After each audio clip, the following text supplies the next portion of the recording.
Hello everybody, how you doing? Welcome back to Filthy Rags Garage, and on this episode we're going to get Alberta, my 79 F100, ready for drag racing.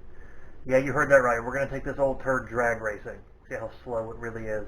Okay, so to get Alberta ready for drag racing, quite a few things we got to take care of. It's actually not that bad, it's not that many things, but the list is pretty involved, pretty complicated.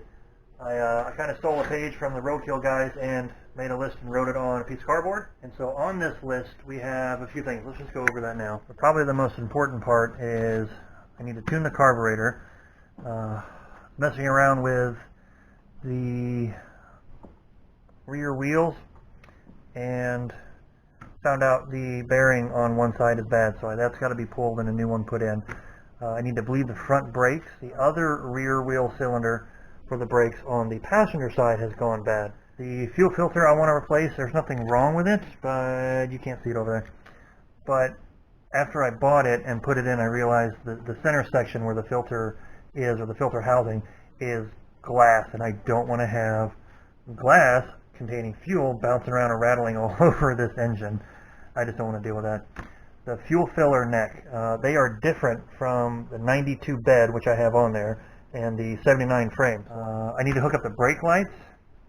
See, I have wires and running all the way back there. When I bought the bed, it came with tail lenses and bulbs and the whole wiring harness that is involved with the bed. That's there. I just got to retrofit what's on the frame from the 79 and make that work with the 92. I need to replace all the belts on the engine. They are kind of squeaky, and with this 3G alternator upgrade, it does, you can't see any of that, it tears up the belt pretty good, especially when it's dry rotted. I want to flush the entire coolant system and check for leaks. Not that it's leaking or have any reason to believe it's leaking now, but it's been sitting for years, I'm assuming. And any new windshield wipers. These are terrible. We're going to mark them off as we get done, and you guys are going to come along. It's going to be kind of quick. We're just going to be thrashing through this, trying to get it done. Today is Monday, and we are going racing Friday night at Gainesville. So today is my only day off from my normal 9-to-5 job. So I got to get as much in as I can today. A lot of the running around, trying to get parts from wherever I need to. That way I can just come home from work and get going on it and just knock stuff out and get it done. Now, I already have some parts. Probably the most complicated thing we're going to do right now is fixing the fuel filler neck on this 92 bed that's on a 79 frame. I couldn't find, if you haven't seen the previous videos, I couldn't find a 73 to 79 bed in decent shape that my skills could fix or my wallet could afford. They are really expensive. So, we got this. Previous video, we got this 92 Ford F-150 bed and had to drill out 2 holes in the bed to make it fit, and that was it. Back 2 bolts fit, middle bolts almost lined up. I squeezed them and made them fit. These front 2 holes, I had to drill completely new holes just slightly off and get the bolts in there. But before I go any farther, let me explain. I'm filming in the garage with the bad lighting, trying to use my flashlight to make things visible for you guys, because it's like middle of the day and it's very overcast right now. You have threatening thunderstorms and rainstorms usually every afternoon here in Florida, but for some reason today it appears it's threatening every other hour. So I got to keep the truck inside, and I got all this junk in the back waiting to go to the donation place. Not this chair, that's not donate, that goes with the Mazda, but that project's currently being filmed, so it's not finished. So that's why we're struggling with the flashlight right now and not having the truck out in the driveway where I have more space and it's easier and better lighting. So the issue with that is the fuel filler neck for the 92 F-150 is different than the 79 F-100 or 73 to 79. They're all the same. I don't remember what year the 92 series starts. I'm sure somebody knows. If you guys put it in the comments, you can figure it out. But that whole range, I believe it goes up to 96. Those are all the same. Now, they did have 2 options, gas tank front and rear. I only have a rear tank, so we're working on that. Okay, so this is the 73 fuel filler neck. You can see it's fairly straight with a little angle on this flange here. And then this is something up to 96 F-150 fuel filler neck. You can see that is a huge difference. I went ahead and took this to the parts store and got the correct gas cap because, again, 73 gas cap does not match I cleaned it up with a wire wheel and put this black paint on it. And oh, I also had to go to the hardware store and get some screws to fit in these 3 holes so it'll actually mount to the bedside. So that's going to be our first project. We're going to do that now because I already have this off and there is some fuel in the tank and fumes might be filling up the garage. So we're going to be safe and cap this and seal it right now. So what I had to do, let's see if I can back you up far enough. Yeah, nope, probably not going to work. Tried to loosen this up, this little brace for the bedside panel, and broke the rusty nut and bolt. But we'll fix that later. So in between the rear of the bed and this, I had to kick it up in here as so, and then into the filler neck, or the rubber part of the filler neck, I guess. Feed it in until I can get it lined up with the filler neck up there. So we're going to tighten this down, clamp it onto the filler neck, and then we're going to go to the outside of the bed and put the screws or the bolts we bought from the hardware store, put on there, and that should be done. Okay, so we got the fuel filler neck in. These are the little screws, the 3 of them that I bought from the hardware store. When I got the bed, it still had the tether on it for the gas cap, so that's kind of nice, pleasant. So that's one thing done. Let's check it off. Okay, one thing done. We get some mark. Oh, geez, I need a better marker. Well, it works. It gets the point across. One thing down. 1, 2, 3, 4, 5, 6, 7, 8, 9 more to go. Oh, wait, no, I forgot one. I also have to fix, oops, E-X-H-A-U-S-T, it's an upside down U. I have to fix the exhaust. I tried to be very macho and go with a, ooh, it's not shining a light in your face. Tried to be very macho and go with a 3-inch exhaust from the collector all the way back. Sounds great. You guys have heard it before. If you haven't, go check out previous videos and listen to it. Sounds amazing. I love it. But that 3 inches is a little too large. It's actually passenger side resting against the transmission, and it's also kind of covered in transmission fluid, which is highly flammable. So we don't want a lot of heat there. We got to fix that too. So let's go back and check that. 1, 2, 3, 4, 5, 6, 7, 8, 9, 10. Still have 10 things to do, even though we now have one thing marked off. And that's how it goes. I'm not sure this is going to happen. But we're going to keep trying. I just realized I crossed off the wrong thing. So now we have to rewrite fuel filter and then cross off fuel filler neck with a marker that's not working. Oh my gosh. Ah! Okay. So fuel filler neck is done. Fuel filter crossed off rewritten because that's not done. But we'll do that later. So I think now we're going to try and do something that doesn't require a trip to the store, and I can't take the truck outside because it looks like it's going to rain all the time. I need to get a bearing for that. Ooh, bleed the front brakes. Let's do that. Okay, so I'm kind of a dummy. Forgot to record bleeding the front brakes. Went and got my wife's help to do that, and while I was under the truck and she was pumping the brake pedal, completely forgot about the camera. Okay, now we get to mark the next thing off, which we just did, and where did it go? Bleed the front brakes. I'm going to cross that off, and yes, that's a blue Sharpie. Don't tell my wife, she's already mad that I keep stealing all the Sharpies from the house. Okay, so front brakes are done. Fuel filler neck is done. Now we're not going to have fumes leaking into the garage anymore. We should stop. Yeah, right. 79 brake technology, probably engineered in the early 70s, late 60s. Let's see, what's something else we can do that doesn't require a trip to the store, because we've already gone once today. Oh, brake lights. We can try and hook that up.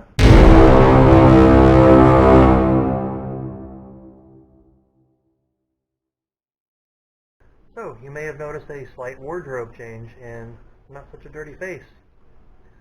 But, so yesterday, where we left off, I stopped for lunch, and then life got in the way, and I didn't get to come back to Alberta that day. So now, it's tomorrow, but today, or something like that. So I'm going to use my trusty multimeter. We're going to use this trusty multimeter to check the plug on the truck side, or the 79 side. I might just refer to it that way to cut down on confusion.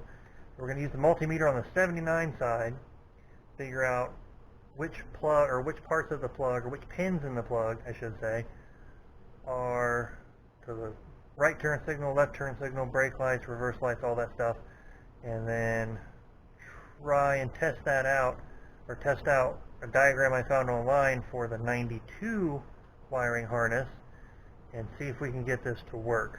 Now the issue with that, or the reason we're going to have an issue, is the 79 plug has 4 pins, the 92 plug has 6 pins. So we're going to try and work our way through that, see if we can get the brake lights and turn signals to work. Not super important if we have the reverse lights, not super important if we have the tag lights. Do we have tag lights? Oh wow, yeah. There are tag lights on a 79 Ford bumper. Didn't know that. I had an 86 Cavalier that didn't have tag lights on it, but that's kind of weird. Anyway, so now we're going to jump into the truck and get to it.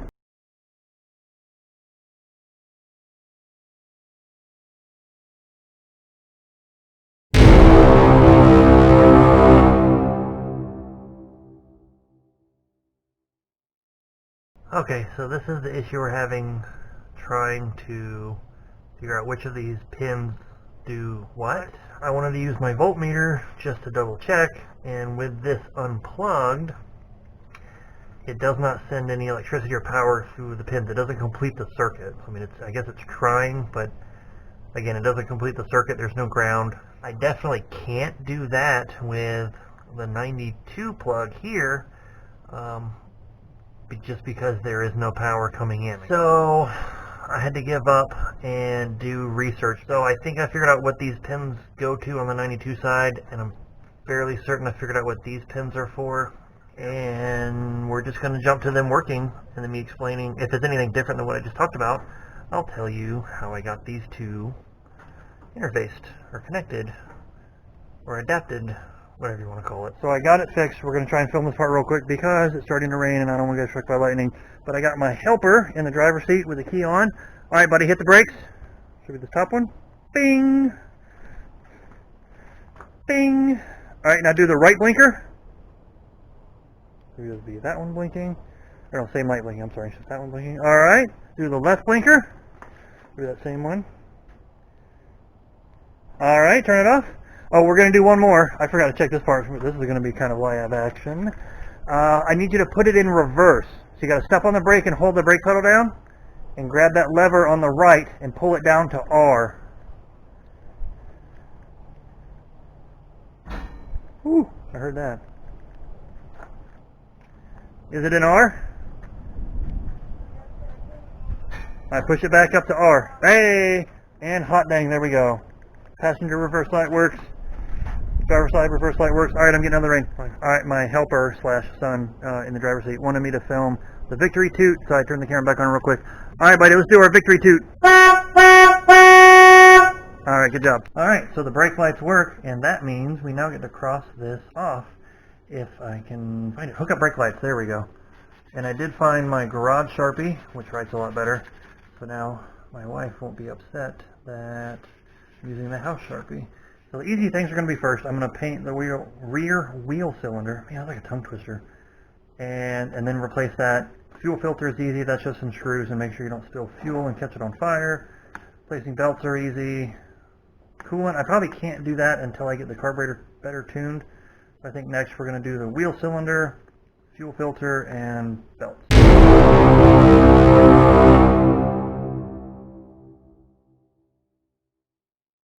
Alright, so I was just going to replace the wheel cylinder, show you guys a neat little trick on how you don't have to take all of this off.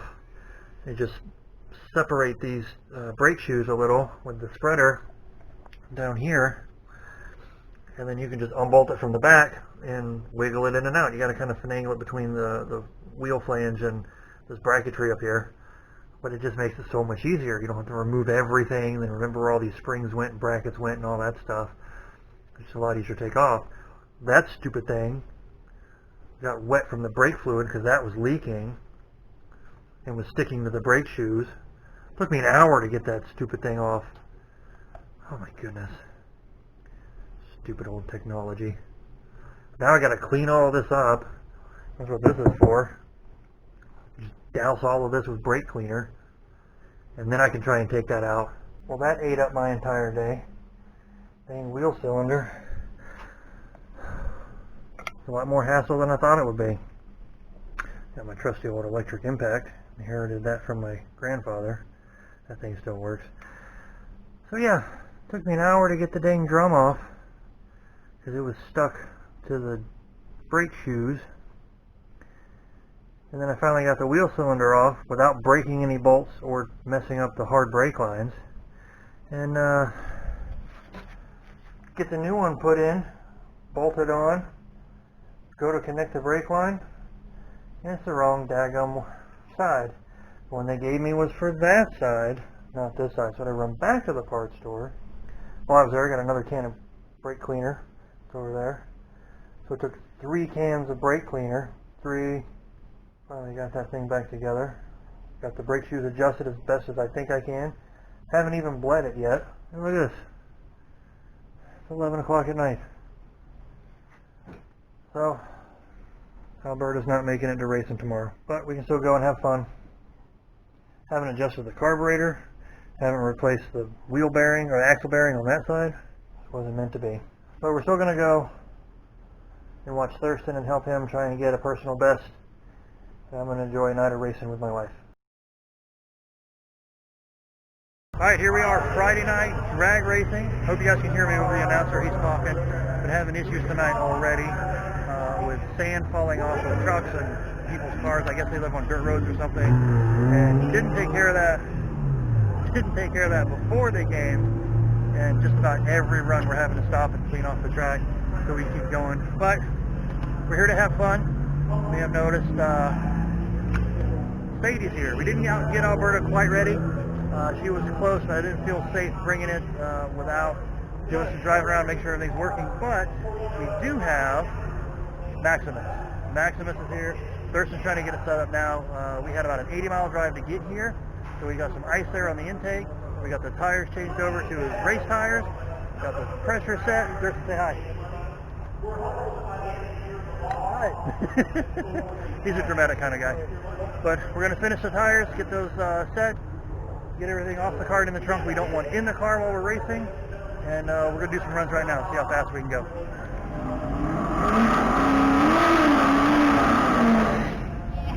You got to do more than that. Come on, Thurston. I told him it's a second to smoke.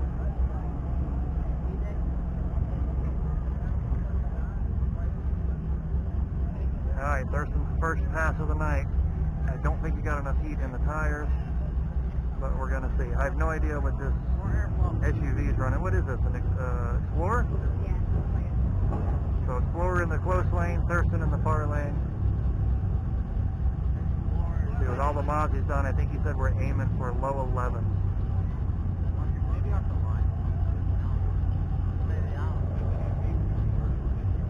Go.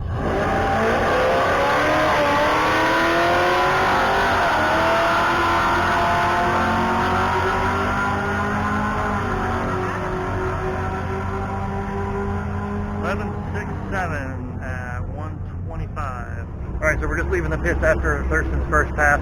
We're going to leave the tire pressure where it's at. Told him to do a longer burnout. We're going to try and aim for a 1 to 2 second of white smoke off the rear tires and do everything else the exact same we just did. See if he can get a good launch with no spin. I think that's what made him run the slow time of 11.6. So we should be running, I think 11.3 or 11.2 now.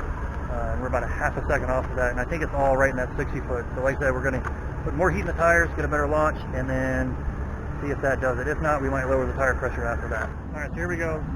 Might be his last run of the night. We're getting close to closing. If he can make it back to the staging lanes, he'll get one more. But one more time, we're aiming for a second or more of smoke. Keep going, keep going, keep going. Alright, good enough. Started to get sideways, so he got out of it. That's okay. See if we can do better than 11.6. Is this window down?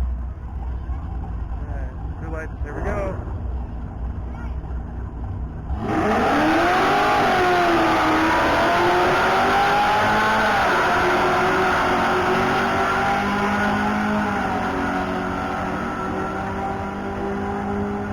11.3.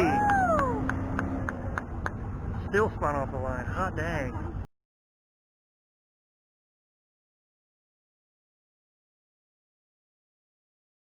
Alright, so we got this Audi. I think it's an RS6 or something of that nature. And he's running about the same as Thurston once again for a run. So I'm in the safety bank. I'm going to see if I can get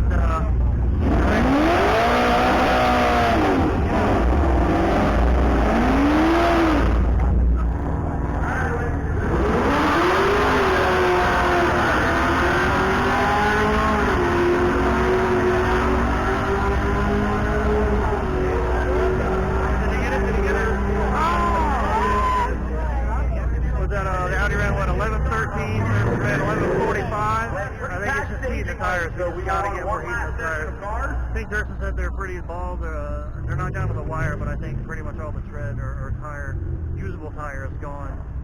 If I could talk him into spending $600 a new set, because it's not my money, I'll talk him into doing that. And then, like I said, get a lot more heat in those tires. I think he'll get down right to a low 11, if not a 10.9. Alright, that's Street Legal Drag Racing Gainesville Friday night. Thanks for joining us. Y'all be safe. If y'all want to have fun and do this, come on out. If you're in this area, if you want to come to Gainesville, shoot us an email or a DM or however you want to contact us. I'm on Instagram at Filthy Rags Garage Official. Check me out there. You can send a DM there, do whatever. Come on out and join us. Y'all have fun. Peace. Love y'all.